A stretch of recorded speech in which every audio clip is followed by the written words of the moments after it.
네, 총선이 보름 앞으로 다가왔습니다. 공약이 뭔지 깜깜이 선거처럼 치르고 있는 것 같은데 한국 매니페스토 실천본부 이광재 사무총장입니다. 안녕하십니까? 예, 안녕하십니까. 네. 수고 많으십니다. 네, 각 당이 내건 10대 공약 일단 정리 좀 해주시죠. 예, 먼저 총평부터 해야 될 것 같은데요. 그러시죠. 비겁하거나 무책임했다 이렇게 보고 있습니다. 그리고 네. 전체 10대 공약이 알파고 등장 이후로 그 경제 시스템 자체가 변하고 있는데요. 민생과 경제를 주장하고 있지만 좀 근시안적이었다. 네. 총선이라고 하면 법안 마련 방안과 재정 설계가 좀 탄탄해야 되는데 그렇지 않았다. 뭐 대선을 가기 전에 예비 선거 정도로 좀 취급하고 있는 것처럼 보였다. 이렇게 좀 총평을 하고 싶습니다. 네. 그럼에도 불구하고 이제 10대 공약을 제시했기 때문에 네. 그 5개 정도만 좀 말씀을 드리면요. 네. 새누리당 같은 경우에는 내수 산업 활성화, 미래 성장 동력 육성, 청년, 여성, 노인 맞춤형 일자리 창출, 저소득층 건강보험료 부담 완화, 사교육 경감 뭐 이렇게 돼 있습니다. 그리고 더불어민주당 같은 경우에는 기초연금 월 30만 원으로 인상, 청년 일자리 70만 개 창출, 육아휴직 급여 인상, 그리고 저소득층 저신용자 가계 부담 경감 이렇게 돼 있고요. 국민의당 같은 경우에는 중소기업 히든 챔피언 육성, 국회의원 파면제 도입 등 정치개혁, 뭐 건강보험료, 부가체계 개편, 학자금 대출금리 인하, 삶의 양질의 일자리 창출 이렇게 돼 있고요. 정의당 같은 경우에는 소득 분배, 비정규직 문제 해소, 재벌개혁, 조세개혁, 복지국가 이렇게 5개의 핵심 공약 우선순위에 따라서 제시하고 있습니다. 지금 소개해 주신 걸 들으면서 다 그냥 국회의원 뽑아줬으면 좋겠어요. 그거 다 되면 아주 행복한 나라 될 것 같지 않습니까? 근데 이제 우선순위가 서로 다르다고 하는 것은 이제 강조점이 좀 다르다고 봐야 되겠죠. 그래서 이런 것들을 살펴볼 때 정당의 정당 강령들이 있습니다. 이것과 어떻게 흐름이 좀 맞닿아 있는가를 좀 보시는 게 좋을 것 같은데요. 새누리당 같은 경우에는 수출과 내수가 동반부진해 있는 현재 상황이 선거에 임하는데 굉장히 큰 부담으로 좀 느낀 것 같습니다. 그래서 내수산업 활성화를 1순위로 놨고요. 이것을 정당의 강령들과 비교해 보면 새누리당이 2012년도에 정당 강령을 전면 개정했는데요. 그 복지를 좀 중시하는 쪽으로 좀 강조가 많이 됐습니다. 그래서 경제민주화라고 하는 것 나왔는데 이번에는 이게 좀 경제민주화라고 하는 게 빠졌고요. 자유시장 활성화 쪽으로 나온 것 같고요. 더불어민주당 같은 경우에는 이제 어르신 기초연금이나 청년 일자리 70만 개 이렇게 문제 제기를 이걸 가장 최우선적으로 놓은 게 경제 문제를 좀 비판하고 또 어르신들의 표를 좀 얻기 위해서 앞부분에 좀 배치한 것 같습니다. 국민의당 같은 경우에는 공정분배와 성장 동력 제고가 강령에 되어 있는데요. 중소기업 히든 챔피언, 뭐 봉사정치 이렇게 해서 새로운 정치를 좀 강조하고 있고요. 정의당 같은 경우는 2020년까지 300만 원, 월급 300만 원, 노동자들을 월급을 300만 원 하겠다 이렇게 하는 게 소득 분배에 좀 강조점을 두고 있습니다. 지금 이제 설명 들으면서 약간씩 다른데 그래도 정강정책에 맞추려고 노력은 했구나 이런 생각이 드는데요. 정강정책에 의해서 그 범위 안에서 공약이 나옵니다. 그래서 공약 분석을 할 때는 정강정책을 먼저 분석하는 게 외국의 이해죠. 그런데 중요한 것은 공약의 실현 가능성 아니겠습니까?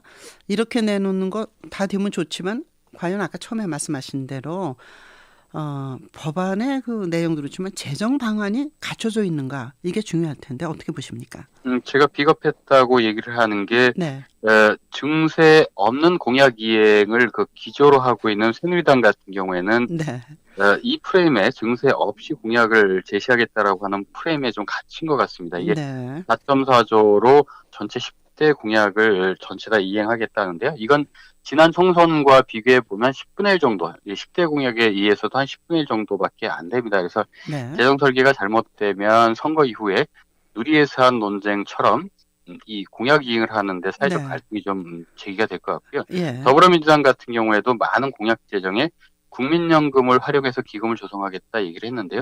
이건 사회적 합의가 없으면 선거 이후에 이 국민연금 기금을 활용할 수가 없습니다. 그래서 사회적 합의 없이 툭 던졌다라고 하는 게 조금은 좀 무책임했다라고 보는 거고요.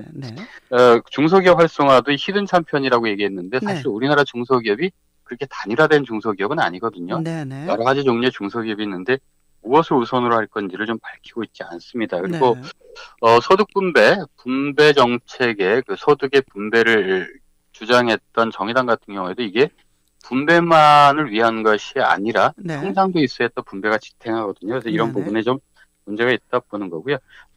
청년 일자리 부분들을 강조하고 있는데 이 부분들도 시간이 되면 좀 말씀을 드리겠습니다. 네, 청년 일자리는 뭐 각 당이 공통적으로 청년 실업률이 지금 아주 최악이니까 또 표를 얻기 위해서 이걸 했을 텐데 청년 일자리를 만들겠다. 무슨 방법으로? 그럼 무슨 어떻게? 그게 참 중요하지 않겠습니까?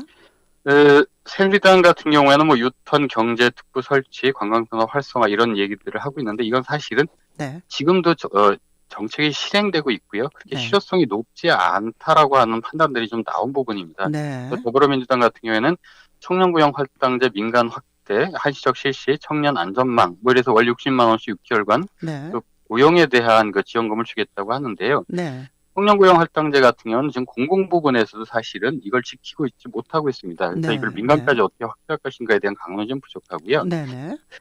나머지 당들도 청년 일자리에 대해서 굉장히 많이 주장을 하고 있는데 청년고용 할당제나 어떤 그 청년에 대한 구직활동 지원비 이런 것들을 얘기하고 있는데 이런 것들에 대한 재정 방안들이 이렇게 확실하지 않습니다. 그래서 청년들이 이번에 선거에서 캐스팅 보드 역할을 할 것 같아서 많이 얘기를 하고 있지만 이런 것들이 조금 실효성이 떨어진다 보고요. 특히 정당 공약은 정당의 비례대표들이 이행하는 데 대한 책임이 있는 거거든요.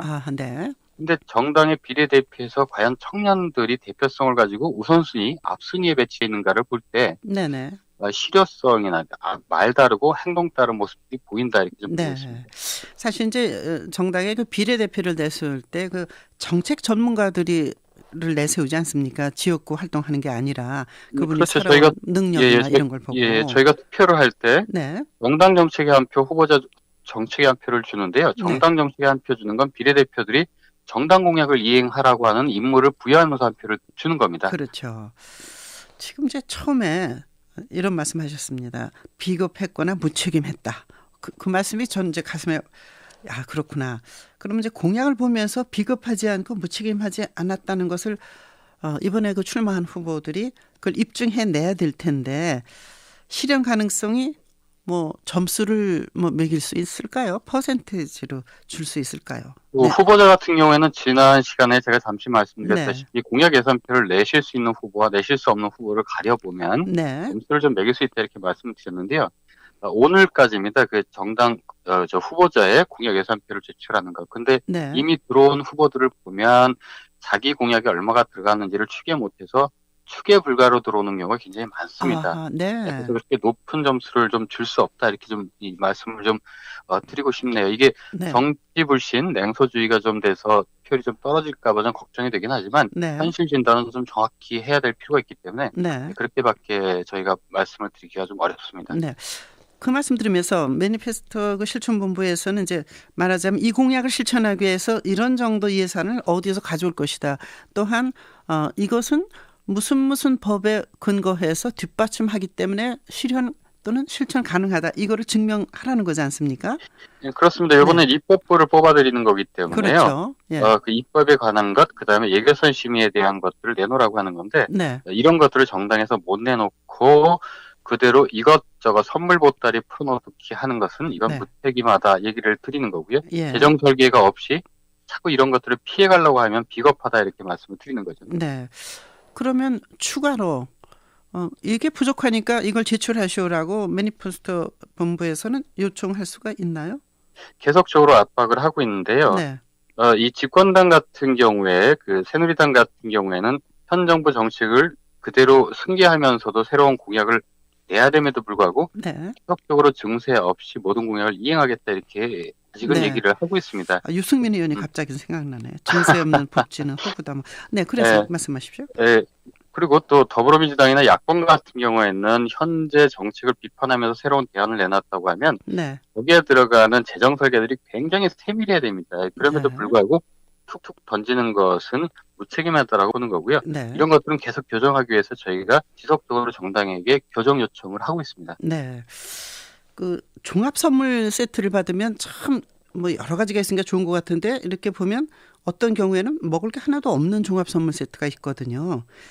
그럼 우리가 아마 가게와 비교하면 될 것 같은데요. 네. 일정 수입이 있는데 자동차도 사고 애들 학원도 보낼 수도 있고 네. 뭐 레저 활동도 할 수 있고 하면 굉장히 좋습니다. 하지만 어느 걸 우선하고 어느 걸 좀 참아볼 것인가가 이 가계 설계에서도 가장 기본인데요. 네. 국가 자산을 분배하고 있는 정치에서 이걸 얘기하지 않고 병렬식으로 얘기를 하거나 이것저것 하겠다 얘기하는 건 굉장히 무책임한 정치라고 보고 있습니다. 네.